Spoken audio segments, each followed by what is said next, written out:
শ্রীমদ ভগবত গীতাটা নে তো, আমাকে এটার মানেটা বাংলা ভালো করে একটু বুঝিয়ে দে তো। আচ্ছা মা, আজকে তোমাকে কেন, শুধু তোমাকে কেন, আমার ফেসবুক, ইউটিউব, ইনস্টা ফ্যামিলির সবাইকে এই শ্রীমদ ভগবত গীতার বাংলা অর্থ মানে বাংলা মানে আজকে তোমাদেরকে সবাইকে বুঝিয়ে দেবো। ওটা শুরু করার আগে সবাইকে বলে নি রাধে রাধে।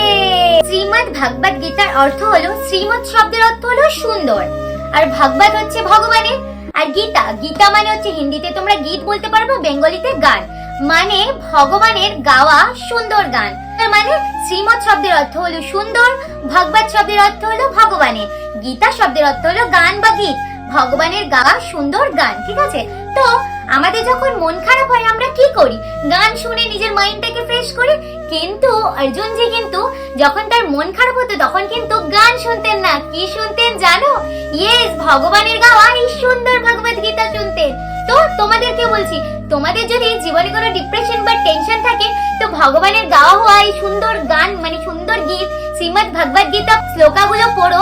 আশা করি তোমাদের জীবনের কঠিনে থেকে কঠিন টেনশন সব এক মুহূর্তে ছুমন্ত হয়ে যাবে। শেয়ার করলাম। ভিডিওটি ভালো লাগলে অবশ্যই লাস্টে হরে কৃষ্ণ বলতে ভুলো না।